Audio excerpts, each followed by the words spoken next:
Okay, we're here at the column today, and this is my first time to interview. Usually I only interview those of Broadway and, of course, of national tour stars. This is my first interview with an actor who is primarily known for his motion pictures.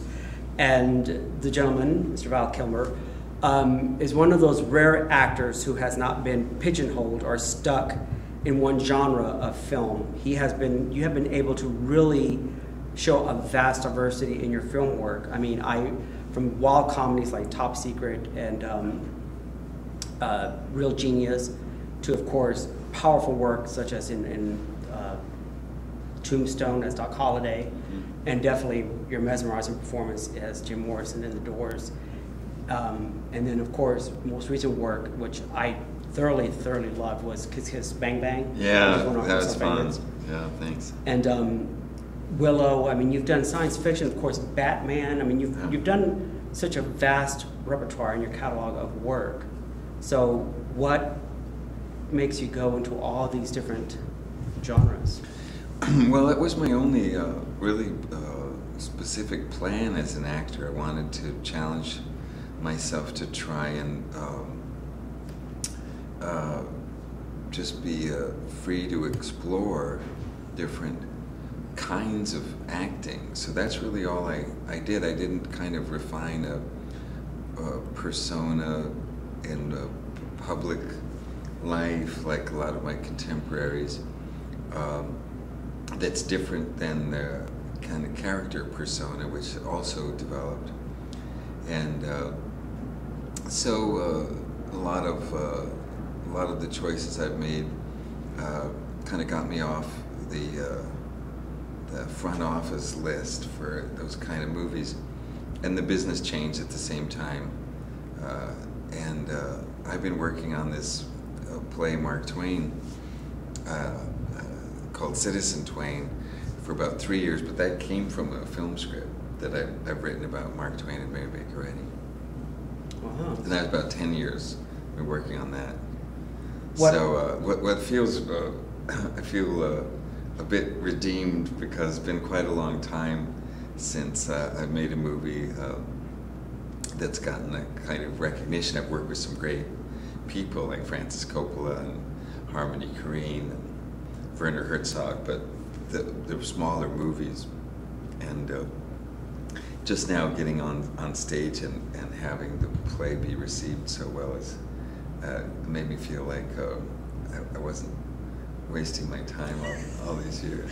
Well, the thing that I know that you have such a vast background in film, but you actually debuted on Broadway in 1983 in a play called Slab Boys with Sean Penn and Kevin Bacon. Uh-huh.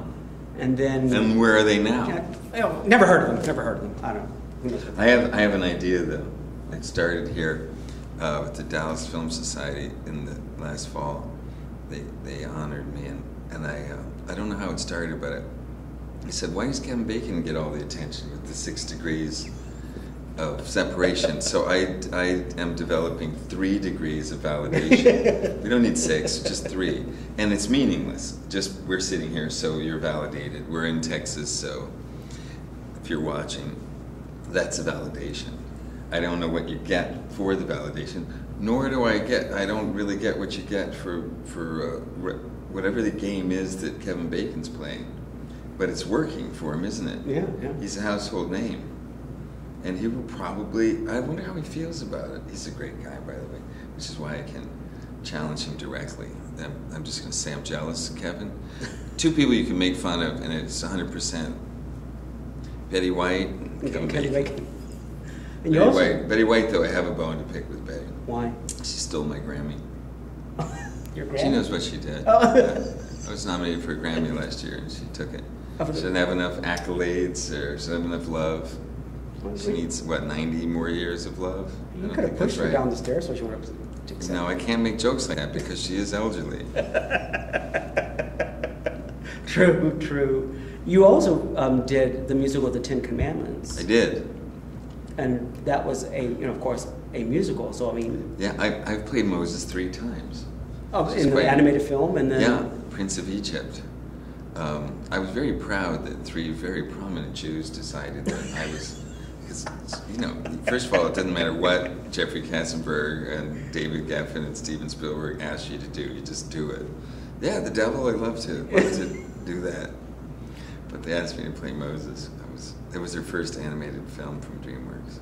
Well, and because like in the film The Doors, I read then that a lot of the original members of the band and people who have been associated with Jim Morrison, your voice, your singing voice was so impeccable that it sounded, they couldn't tell the difference. Yeah, couple of the band members I fooled. And you were able to record one song that they were not able to, am I correct? Yeah, yeah.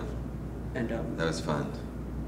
So now that you have done this, you know, everything from The Cape Crusader to and another film that I thought you were remarkable in, is really, I mean, I really thought that performance was intense, it was layered, which was Wonderland. Oh, thanks. As John Holmes. That was a dark journey, and it was an amazing performance. You really did an incredible work in that film. So you've done all these various characters. So what made you look at Mark Twain and go, let's look at that? Well, I was looking for a story to write that I could direct as a film, and I finally found a subject between Mark Twain and Mary Baker Eddy that I felt I could remain passionate about and really be devoted to for the years to put it together. And they were both such geniuses and made such unique contributions as writers.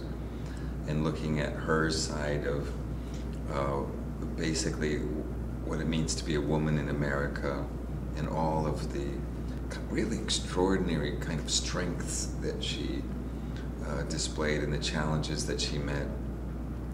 And the same with Mark Twain, being so funny and fluid, seemingly effortless about his struggles. I found a really exciting story in there about America, one that I felt I have confidence in directing, even though it's a very difficult story. And that's what led me to the play, that I started talking about the movie to business people and talking to friends about the casting, and I suddenly realized that I really needed to devote serious time to being able to play Mark Twain effortlessly, which is quite a challenge. He's a very dynamic guy and very, very funny, and it's been really gratifying to you know, tell a joke and have it be well received. How do you, because there's, unless I'm aware, but since there's no quote-unquote video or archives of that. Well, there's film, Edison filmed at his home. Imagine Thomas Edison coming over, getting the tripod out of the Model T. Okay, Sam, you stand over there. Are those your daughters? Okay, they drink some tea and comb her hair. And he walks into the camera like Charlie Chaplin. What kind of research did you look into to find? Because I know, having read so much about you, that you're one of those actors that really does his research and detail work on your various roles that you have played. Yeah, I made a joke earlier. We don't have to call it method acting anymore. We can call it Daniel Day-Lewis acting. So I got into my Lewis. I Danieled out today. So it was an old man all day. But I know why he does it. Because of course he's not in character all the time. But if you called me Mr. Twain all day, I'd have a few thoughts that were different and more like Mark Twain, but maybe as importantly, certainly in film and theater, that you would start thinking I was more Mark Twain than earlier in the day. So it's just a way to focus people's attention on a movie set particularly, to have people address you as the character and to stay in the dialect, because there's very little time. You know, you would think Steven Spielberg would be able to design anything he wants, and I'm sure he can have a long schedule, but it's just very expensive to do that, and there's always economic considerations, so it's mainly about economy. But also, too, you just want to do the best job you can. And there's a lot when you play these extreme characters like Daniel does so well to remember, a lot to make effortless. How much of his life do you show on stage? Of you know, he was a humorist, but yet he was also very little of Daniel Day-Lewis. I want to stay mainly focused on Mark Twain. I mean, Mark Twain. I meant Mark Twain, not Daniel Day-Lewis. Actually, that's a funny film. Me playing Daniel Day-Lewis as Mark Twain. He's playing somebody else, maybe Oprah. Oh. He hasn't done that yet. He hasn't Tyler Perry'd out. You could win an Oscar. Yeah, that'd be incredible. He could Meryl Streep. Preparing to play Medea. I like it. I'd be there opening night. I'd love it. I could also. No, I won't. What? I forgot your question. Oh, well. But Mark Twain's funny. Yes. And you know why it's important to laugh? Why? You don't? That's so sad. You don't know why it's important to laugh? Because laughter brings joy. More joy. The more you laugh, the happier you are. It's really very simple. But we forget. Yeah, that's true. I say that because Mark Twain's, this is a spoiler, he's dead. He's dead in the play. No! He's dead. We'll edit that part out. And I mention that as a playwright, you know, I say, please forgive me if you're having trouble hearing me in the back. I'm dead. But he wrote this way. He wrote, well, now I'm dead, so I'll tell you what I really think. And it's kind of the premise of the story that he's sort of floating around the cosmos and kind of lands here in Dallas or wherever he is and has to find his footing and make his way through and find out what his purpose is for the night.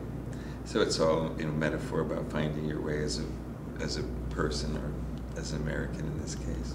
How much, because you wrote it as well, and it is, I think, one of the hardest things in theater is one-man shows. I mean, yeah, I didn't get the full effect when I started off. How has that journey been for you? Well, it's really tough. You go a little mad because you're just by yourself for so long, and you have to put in that time to really know what your voice is. And now I know it well enough, and what I'm interested in, and what works. Done enough workshops to be able to present it, you know, as a Broadway touring show.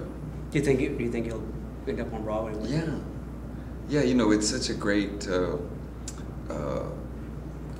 thing. There's nothing's a sure bet in the theater or film, but having Hal Holbrook have 60 years of success behind my endeavor is very comforting. I think he was 3 times on Broadway, won a Tony, and nominated for an Emmy. It is mystifying to me. I know him, and I haven't had the courage to ask him yet why he never made a film. Because it would be very interesting. He filmed his play, and that is there for all time for people to enjoy. But that's been a really strong indication that I have something successful. And mine is a more colorful theatrical experience. I've got animation in it, video, and Halley's Comet, and lots of colorful. Actually, Hal's in the history books for having done a play non-consecutively, but more than anyone else, 60 years in the history of the United States. And mine is a fluke, but I'm the first play to utilize 3D video mapping, which has only been done in the pop world, and one opera and one dance piece that I've come across, but no theater yet. So it's exciting because it's something the audience hasn't seen before. Yeah. What when you are with the audience, and of course with live theater, you feed off of how the audience reacts. Yeah.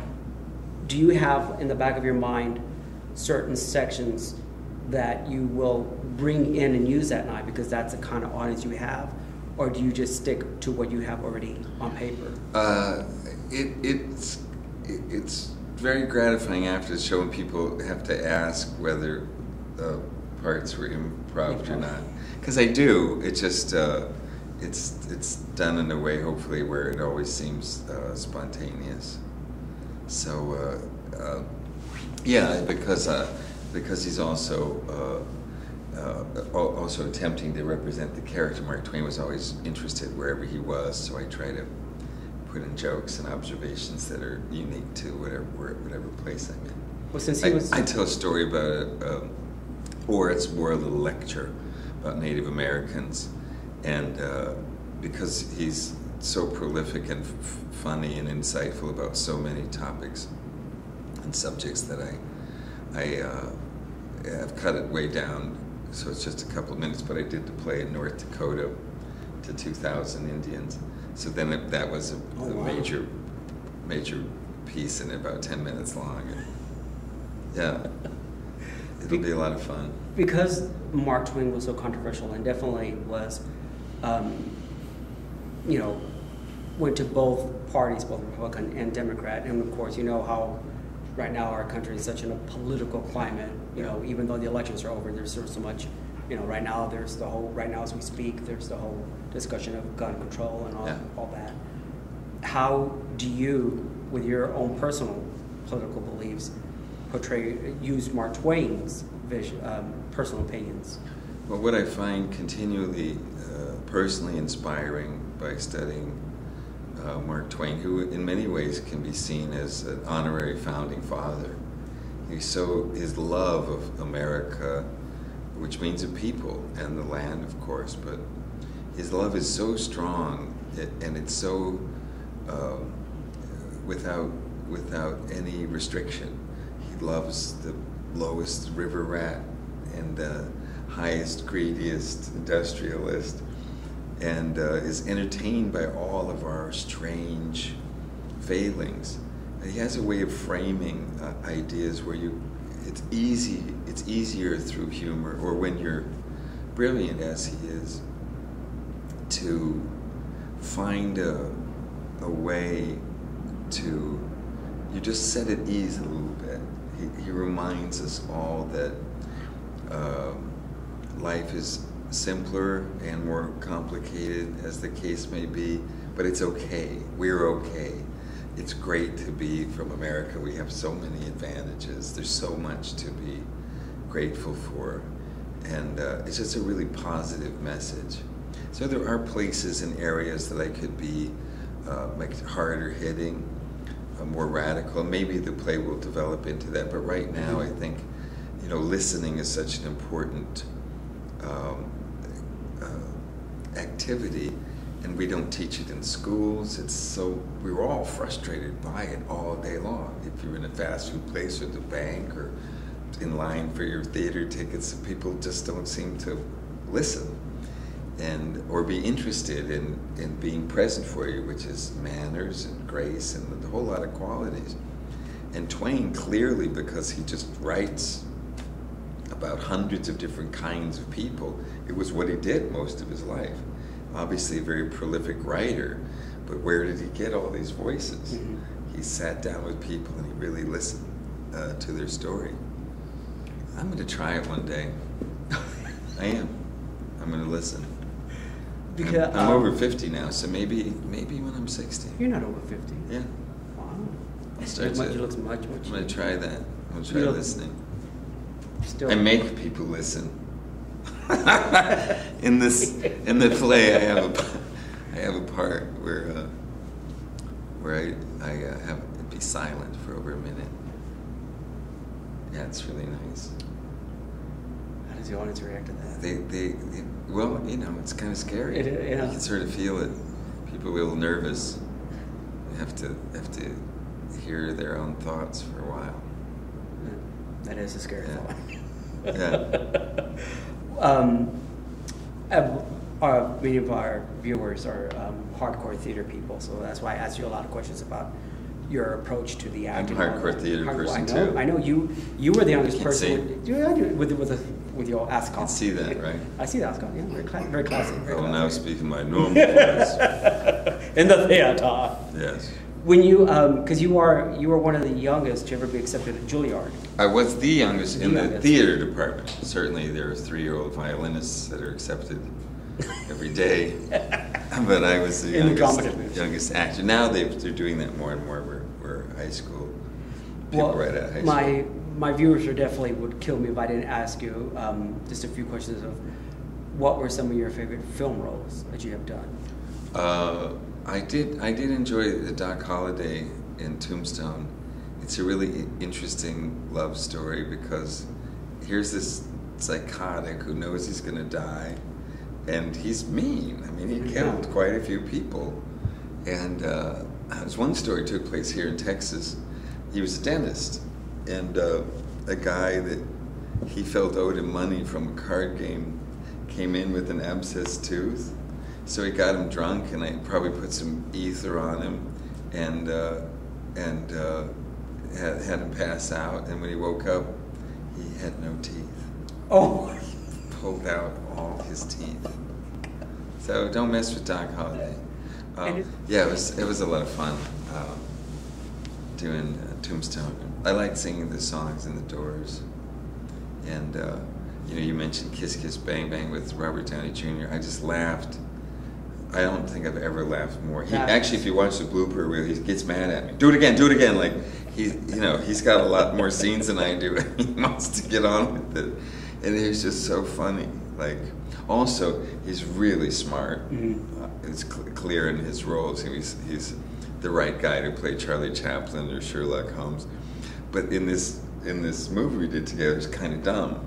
So just to see him have to have that face, and just to be able to tell him to shut up, I think 30 or 40 times. I never added it up, but I think it's about 40 times. I just shut up. It was very, very satisfying, and they had to shut up too. It was a fun role. That is really. And Michelle Monaghan was great. Yeah, obviously they don't feel the same way, Shane Black and Downey, because they just worked together in a surefire, gigantic blockbuster, and didn't invite me. That was what's it called?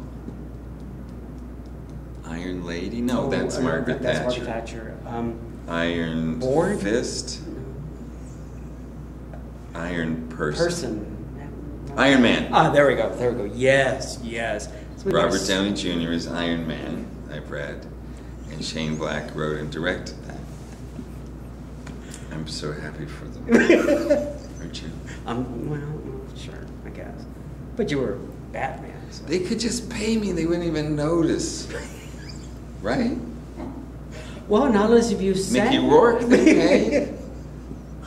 I want my bird. They paid Mickey. How long did that take with the tattoos and the different dyed hairs? Long time, I bet. Was that the first one or the second one? Second one. Second one. Yeah. And now another foreigner. Oh God, I can't remember the Sir Ben Kinsley. Yeah, that's right. You've got to say, sir. Sir, yes. You do. Sir. What's next for you, film-wise? I'd like to play Sir Ben Kinsley. Playing Daniel Day-Lewis. Maybe Daniel's gonna do a prequel to Gandhi. That I could play Daniel, preparing to play Gandhi, produced by Oprah, and do a Tyler Perry. Tyler Perry. Let's play them all. What would the Mark Twain part fit in there? Doesn't matter. Just mention it all the time. Like Gandhi just quotes him all day. Or maybe wears a T-shirt with his on his. That would be funny though. Gandhi just howling, like reading Twain quotes. This is funny. This is very funny. That would be good, wouldn't it? Well, I think all bald and spiritual, just like drooling with laughter. Well, I think that should be your next project. Something like that. A crowd pleaser. I think we hit a solid box office Oscar-winning hit. That's what I'm after. Well, Val, I appreciate so much taking time, Thank and you. You will be here at the Wiley from April 18th to the 21st. Yes, at least. And then where do you go? Will you take the show to another? Yes, I don't know where next. I think we have a couple of options, but then in Los Angeles from the end of June at the Kirk Douglas Theater to the end of July for a whole month, and then maybe the Pasadena Playhouse in August. And you're still working on it as you go through the city. I'm working on it right now. Wow. I mean, right now. As I speak. Do you need pen or paper? Or? No.